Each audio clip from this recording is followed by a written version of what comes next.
French police arrest two men in Marseille foiling an imminent attack. Guns, explosives and an Islamic State flag were also found. This just days before the first round of France's presidential election.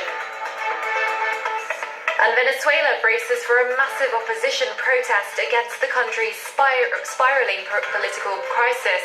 Latin American leaders have urged for peaceful demonstrations this Wednesday after weeks of deadly violence. Welcome back to the France 24 newsroom with me, Julia Kim.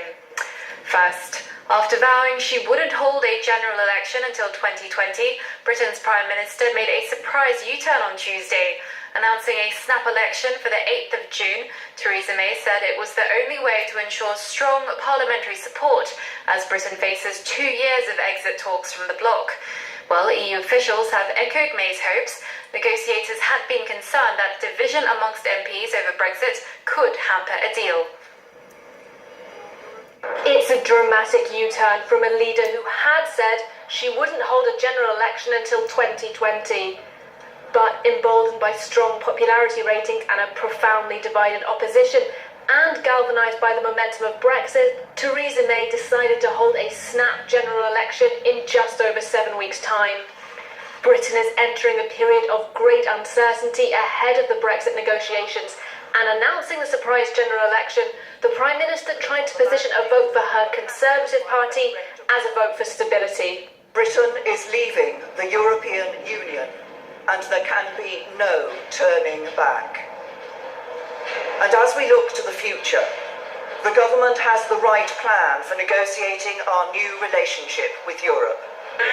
Under the Fixed Terms Parliament Act, the Prime Minister needs a two-thirds majority in the House of Commons to call an early election. And on Wednesday, May will head to Parliament seeking precisely that.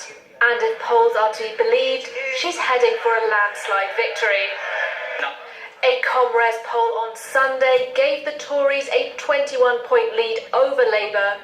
The embattled opposition leader Jeremy Corbyn faces widespread discontent within his own party. Labour has struggled to offer a clear message on Brexit, with its supporters split over membership of the European Union. Nonetheless, Corbyn said he was looking forward to getting back out on the campaign trail. I welcome the opportunity for us to put the case to the people of Britain to stand up against this government and its failed economic agenda. The general election will be held on June the 8th, and it is Brexit, as well as the stretched National Health Service and immigration, that will likely dominate the campaign. Well, recent polls show that Theresa May's Conservative Party enters the race well ahead of its rivals. Its main opposition, the Labour Party, is in turmoil with its leader, Jeremy Corbyn, unable to unite his own party. Benedict Pavio has more from London. Conservatives, of course, have this problem. They got the referendum wrong here. They got the election wrong with the election of Trump. They called that wrong in the United States. And so how the part that Brexit will play in this will be interesting to watch. And of course, this is a huge political gamble. There's no such thing as mathematics. A, the polls could be wrong right now. B, that majority could be reduced. There's 7 weeks between now and the 8th of June. There'll be long weeks. There will be twists and turns, as you are witnessing in the French presidential election. And a lot of the Labour seats are actually safe Labour seats. The election was supposed to be held in 2020. We have 5-year fixed term parliaments. That's what Theresa May will be trying to get out of tomorrow in the House of Commons. But what we've just hearing a few moments ago is that Theresa May is not going to take part, apparently, in TV debates ahead of the general election. Now, that has become a staple of general elections here in 2010, 2015. So let's see what the verdict of the people is on the 8th of June. Meanwhile, we will be reporting on this. Come rain, come shine. We will not be surprised. We might be surprised by the result on the 8th of June, but don't be surprised if we're reporting on it between now and on the 8th of June. Now, just days before the first round of France's presidential election, police have arrested 2 men in Marseille for planning an imminent attack. 3 kilos of homemade explosives, a submachine gun and an Islamic State flag were found in the home of one of the suspects. Identified as 29-year-old Mahiedine M and 23-year-old Clément B, it's unclear whether they were targeting a campaign event. While the government is taking no chances, it's preparing to mobilize over 50,000 police and soldiers ahead of Sunday's vote. Simon Harding has more. Cars are forced to change their route outside the Zenit Hall in Lille. They are forbidden to get within 200 meters of the venue. For François Fillon's rally, the security perimeter has been extended. In order to guarantee maximum protection, there are regular police patrols, some are plainclothes officers. Anti-Fillon campaigners, usually next to the venues, have been moved away, and before entering the gathering, supporters are regularly patted down. Open the jacket, please, and spread your arms. Allow me. Yes, good, very good. We are worried, but we still came. Yes, we came. We were told there would be a lot of security. It's because there was security that we came. So we made sure we had the right information before coming. There's a good level of security. I'm not scared. Once inside the venue, another check, this time with metal detectors. In Toulouse, the same levels of precaution are taken for Benoît Hamon's rally. Bags are checked twice before the campaigners are patted down. The socialist candidate said he would not be intimidated by terror threats. I'm going to continue campaigning. If we start campaigning by being fearful of meeting people, then we won't campaign. The police are working with the relevant services, and I trust them. In order to reassure the public, many police officers were also deployed in Toulouse. Now, security fear, no doubt, on the minds of the candidates, but so too are their financial concerns. One very important aspect in a presidential campaign is money. How do parties fund their bid for office? It's a very tricky task, especially for smaller candidates. Faced with very strict campaign funding laws and limited reimbursements, they often have to be creative in their ways of saving money. Charles Pellecan tells us how the lesser-known candidates pinch their pennies. Wanting to be president comes at a cost. Whether it's for traveling, staff, posters, flyers, or rallies, it all adds up for smaller candidates. Without the support of a party and its volunteers, Jean Lassalle's encounters with the French people are often very cozy. And he has to live by a very strict budget. I save a lot of money on what I believe to be inessential.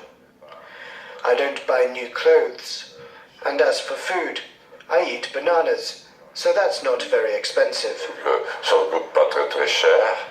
Each candidate is entitled to an advance of 153,000 euros from the state. Any of them who don't get more than 5% of the vote will nonetheless be allowed to receive 800,000 euros to cover their expenses. This is Jacques Cheminad's third presidential election.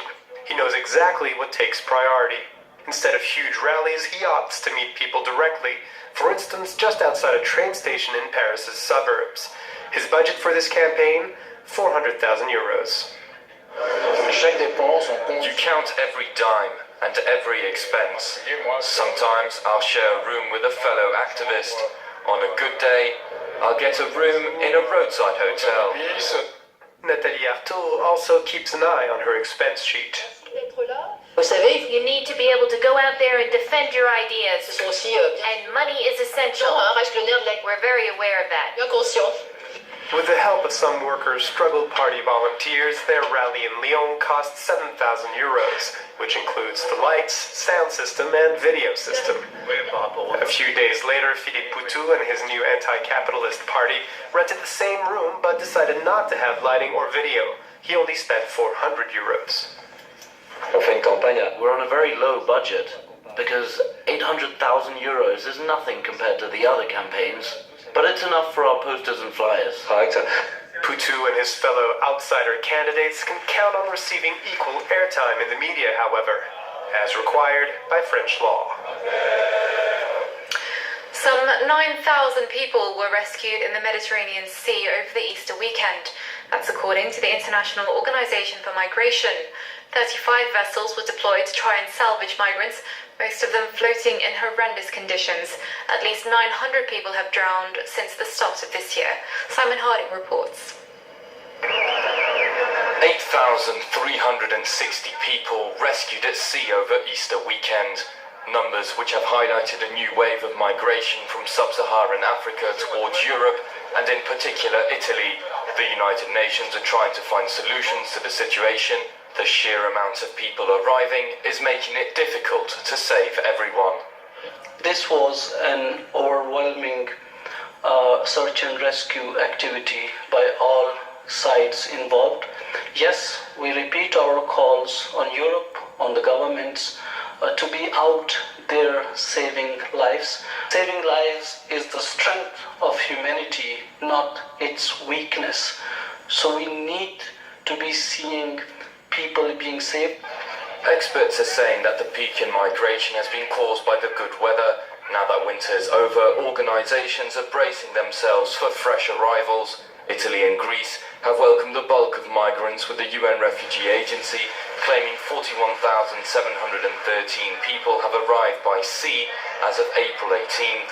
Human traffickers are a growing part of the problem, pushing people out at sea on barely floating vessels, which without the help of rescuers would almost certainly result in many deaths. It's obvious that better spring weather has encouraged smugglers to take people from their detention centres, and there are estimated to be as many as 20,000 in detention. The smugglers have clearly taken them to sea and pushed them out in the hope and belief that they would be rescued.